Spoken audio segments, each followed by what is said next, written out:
Carpenter normally leads this. He's been leading for many, many years. They were formed in Ingleburn on 1939. They were originally commanded by Sir Ivan Doherty, who led them in the early battles in Libya, Greece and Crete. And one of their notable members was someone I'd met and had the pleasure of meeting, Private Ted McKenna, who was awarded the Victoria Cross for his role in one of the attacks on Wee-Waa in the final battles of the war. Now we have some of the machine gun battalions. It was originally sent to England, and before it was sent back to the Middle East, it fought in Greece and also all the other campaigns of the 6th Division. So we have the 2nd, 3rd Machine Gun Battalion. Again, if you look at their battle on Syria, Lebanon, and they were one of the unfortunate ones who were put into Java on the way back from the Middle East and were probably taken, captured in Java. And those splendid blue jackets of the Castle Hill RSL Youth, they call it Wind Orchestra, but they certainly look good, sound good as well. And as I mentioned earlier, typical of some of the modern marching bands in their style of dress, not traditional, but still very, very spectacular. And what a great Australian tune. Now, coming behind them are the Pioneer Battalions, the 2nd, 1st on the right, the 2nd, 2nd, looking at it as the 2nd, 2nd on the left and the 2nd, 1st on the right, led today by Roy Jardine. These were Pioneer Battalions, were very versatile troops. They performed the duties of infantry and engineers. They were fish nor fowl, but they were very well received because they were very good engineers. And they achieved a huge task success with very limited equipment. Yes, and to say they saw, as the battle honours, of course, showed you where they served. Now we have the 6th Division Field Ambulance, the much, appreciated medical people who went and supplied the medical requirements and looked after the wounded.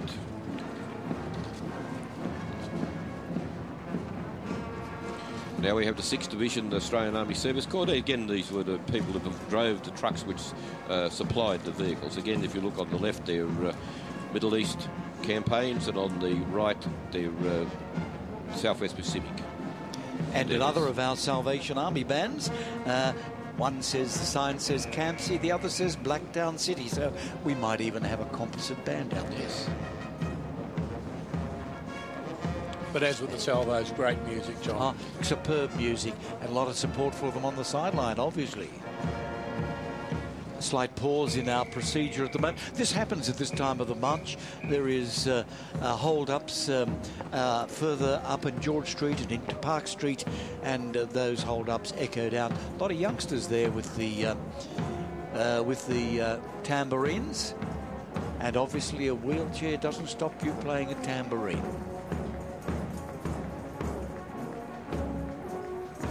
Very nice. And the companion dog is enjoying himself as well. Seems to be perfectly at home. Now we have the 7th Division, known as the Silent 7th, because much of her achievement went unrecognised as compared with the other more famous divisions like the 6th and the 9th. Today it's joined by Mr. Dick Payton, and obviously he has one of our Fuzzy Wuzzy Angels with him there in the front. I don't think we were told that one. And there's Gordon Maitland, the former commanding officer of mine. Gordon went and joined the AIF in 1944 as a private soldier, and after the war he finished the war as a lieutenant, and he joined the Army Reserve or Citizens Military Forces and rose to the rank of Major General, the highest rank an Army Reserve officer can do it. He was a very great commander. Bob, I think we only have 2 ex-soldiers or retired soldiers with the rank of general now who had World War II service. We've seen both of them today. Sandy Pearson, first of all, and now Gordon Maitland. Now we have the 7th Division Cavalry, and the gunners are now there. The 2nd, 4th Field Regiment, again from their battle honours, you can see they served in the Middle East and also in New Guinea and Borneo. And this was a unit, in fact, who made history when 30 men of the regiment, when they were actually jumped out of the back of a perfectly good aeroplane and their guns were parachuted to them, and with no training they become instant paratroopers. Now the 2nd, 5th is of terribly interesting to New South Wales, because this was Sir Roden Cutler, the late Sir Roden Cutler's regiment, who was awarded a VC for gallantry during the battle in Syria against the Vichy French. The unit also, again, as you can see from their battle honours, served in Egypt, Syria, New Guinea and Borneo. They were, in fact, the support regiment for the 80th Brigade in Milne Bay, where Australia's inflicted the first defeat on the Japanese army. Again, they were very well supported by the Air Force. Now we have the engineers, the Royal Australian Engineers. Again, our builders and blower-uppers of things. But clearing minefields, erecting bridges, and all this could be done, were done under fire.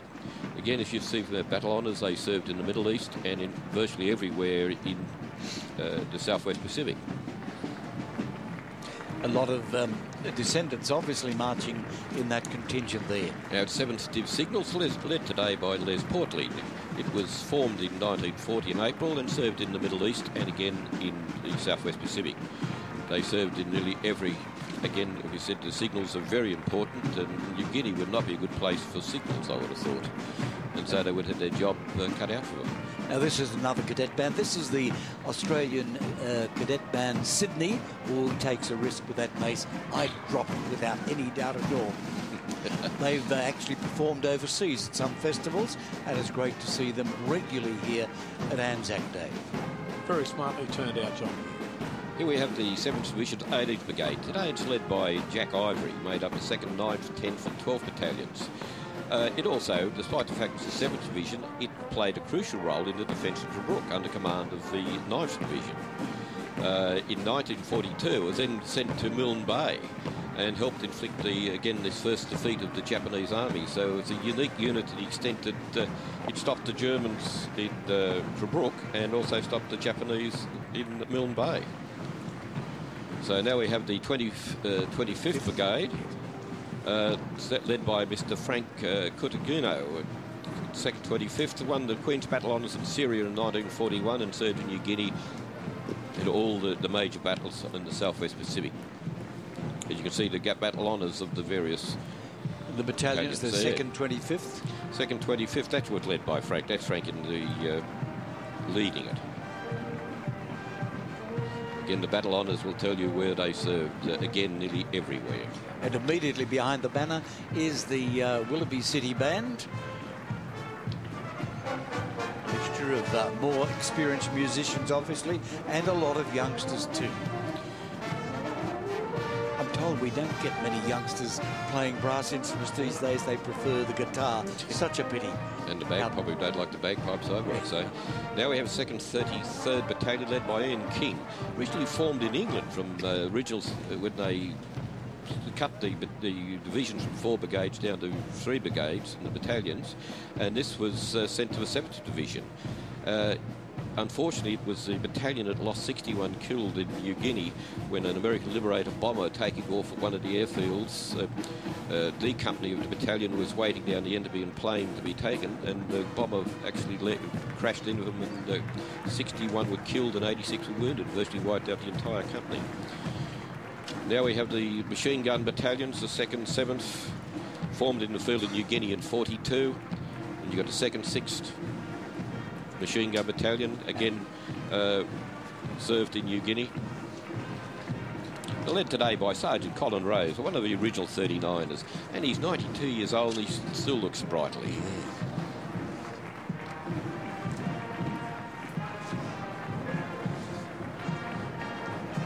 Sydney Boys High School, the band now, one of the inner city school bands. I'm not sure if Sydney High still have a cadet unit anymore, but bedecked in their school blazers.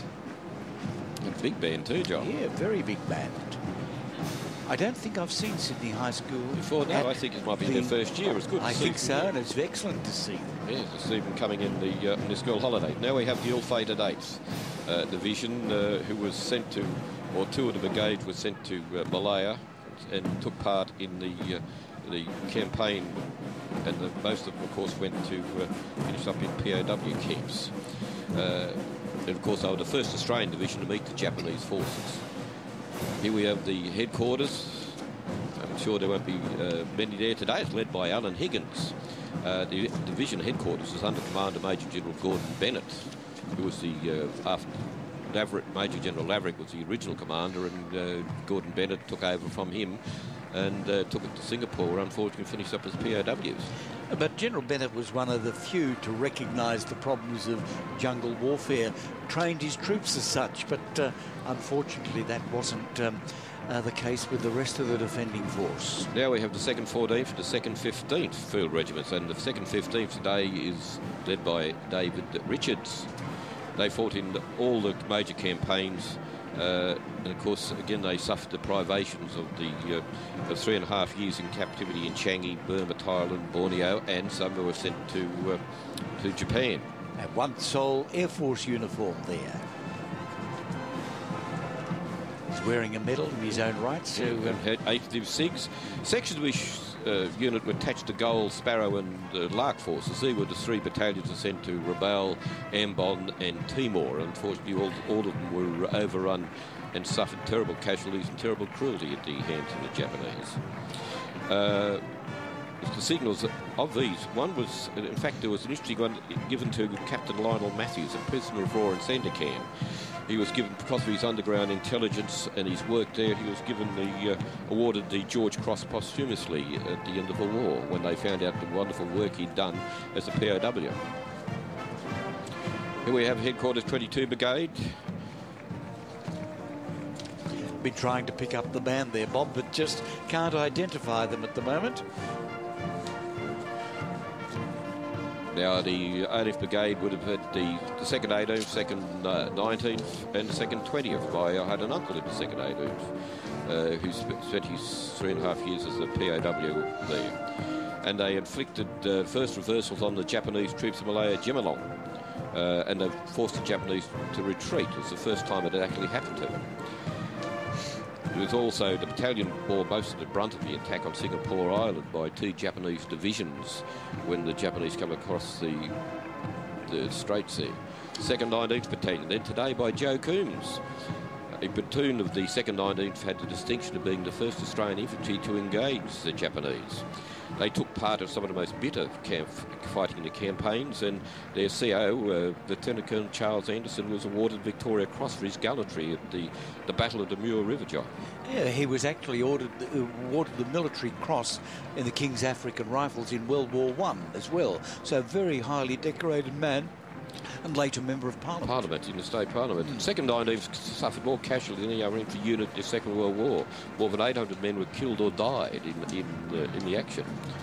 2nd 20th, led today by Mr. Frank Barker and Bart Richardson. Another distinguished battalion of the Malayan. Obviously wearing their unit tie there. Yes. As you can see on the battle honours on the left-hand side is where they had most of their battles as part of the battles to try and stop the Japanese coming down the Malayan Peninsula. And I see behind them is one of John's favourite bands. That's right, the Millennium Marching Band. This year they're formally listed as the State School's Millennium Marching Band. Not a prefix I've previously heard, but they always look spectacular. People get me sick of saying this, but they always remind me of Harry Potter with those magnificent colours and cloaks. Yeah. State School's Millennium Marching Band. They definitely add colour to it, don't they? Now, following them are the ill-fated battalions from the Gull Force, Gull, Sparrow, and Lark. Yes, their history was rather unusual, virtually fighting as independent units after being separated from the main body. Many of them captured and killed, but did some sterling work. One of my old battalions, the 40th Battalion. And there's the 22nd Lark Force. It was sent to Rabaul, which was overwhelmed by a Japanese force. Unfortunately, when they surrendered, virtually an entire company of 160 were executed after they surrendered. And unfortunately, the survivors, there was very few survivors because they was being sent to Japan on a ship called the Montevideo Maru, which unfortunately was torpedoed by a American submarine who didn't realise that it was carrying. So virtually the entire battalion was wiped out. If it wasn't wiped out when they were captured, when it was sunk, they drowned. It's one of the worst maritime incidents, disasters in Australia. And over 1,100 Australians, either the army or from civilians from Rabaul were killed, were drowned. Now we have the Timor, the 23rd Brigade. 23rd Brigade.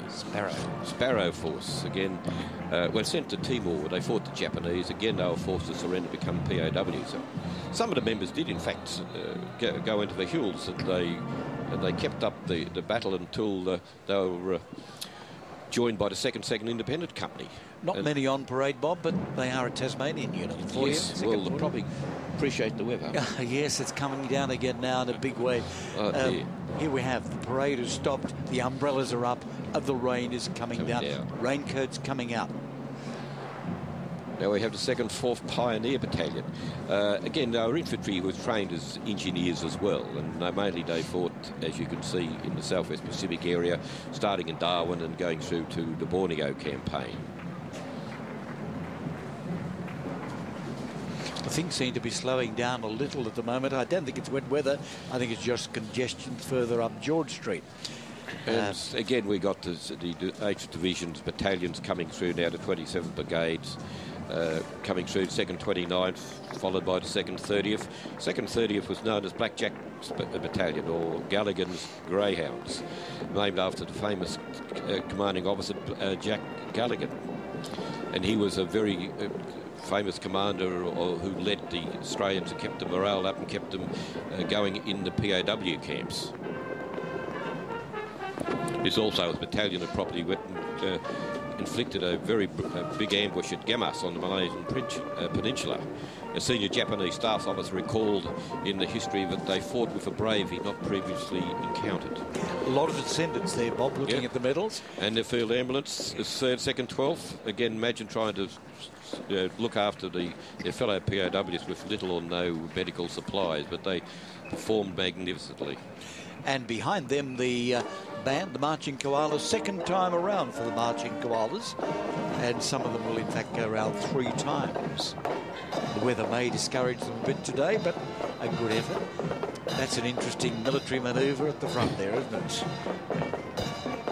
Make an RSM happy. Sitting on route semaphore. Yes, perhaps that's what it is. I'd like to see the drill manual. But they look good. And they are very colourful. You won't miss them. Very Australian with their choice of hat too, John. Yes. Very.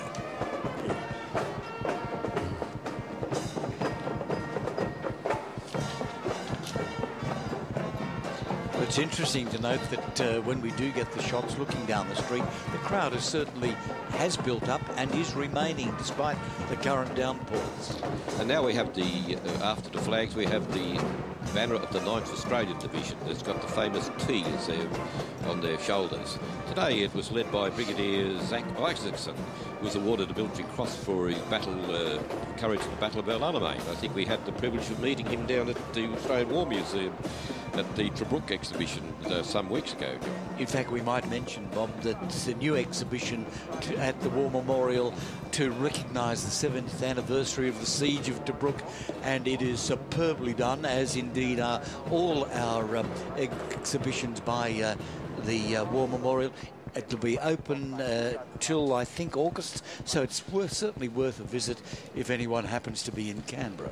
It is true. It's very good. Of course, the 9th Division was led by General Moorehead, nicknamed Ming the Merciless. I can't understand how any commander would be called that. I'm sure he was a gentleman. Of course, he led the racks of Tobruk, as so called by the Lord Haw-Haw. After that, we started seeing some of the 9th Division units coming down. And, of course, when they came back from North Africa, they went to the Southwest Pacific. Here we have one of the gun regiments, the 2nd 12th. There was various of them, 2nd 12th. Again, if you'll see their battle honours. 2nd 4th, light anti-aircraft behind them. 2nd 4th would have had 25-pounders, whereas the light anti-aircraft would have had Bofors. I'm sure they used them a lot when they were in Tobruk. The 9th Division itself did more fighting than any other Australian division, and by the war's end there were 12,000 casualties, about 1/4 of the men who served with the division, and they were awarded, 7 members of the 9th Division were awarded Victoria Crosses. And again, they were the first unit to stop the German blitzkrieg when Rommel twice attacked it and showed how the German blitzkrieg could be stopped if you have good, well-trained troops. Now we have the anti-tank regiments. Probably had 2-pounder anti-tank guns, which I'm not quite sure would have done much against the German heavy tanks. Now, brave men who went and used them. Because again, you can see the Egypt, Libya, Syria, and also the Southwest Pacific area.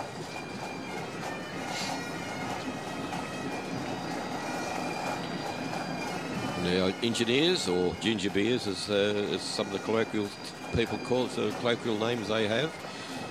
I think they have the same Latin quote as gunners, don't they, John? They do Ubique. indeed. Ubique, yes. And again, the battle honours showing a spread of the Middle East and the Southwest Pacific. But it does seem to be very well... a lot of people there today, John. Yeah, I think the descendants are certainly taking an interest.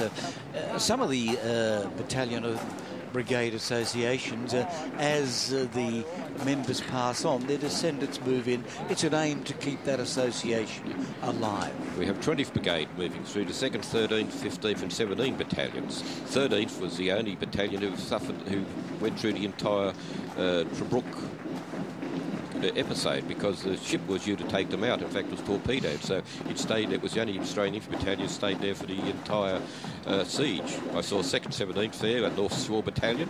Again, it was the Corporal Jack Edmondson of the 7th, 2nd, 17th received the first VC of the 2nd AIF during the siege of Tobruk.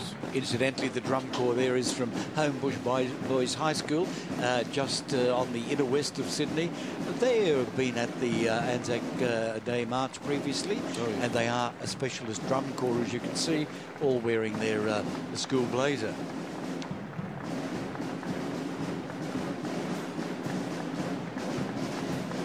It's interesting, the drum corps have quite a special sound. Definitely. 2nd 28th Battalion was fighting at one stage in the fighting book. It was only had 92 men left. The rest of them were killed or wounded.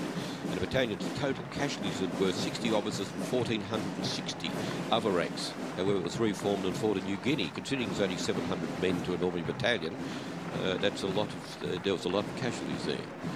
It's the 2nd 32nd. It again fought in Tobruk, Alamein, and of course it went to all the various battles in the Southwest Pacific area. And there's the blue colour patch of the 26th Infantry Brigade. Yes, and the 2nd, 23rd, 24th and 48th. Now, the 48th Battalion was formed under a High Court, a High Court judge called Colonel W.J.V. Victor Windia.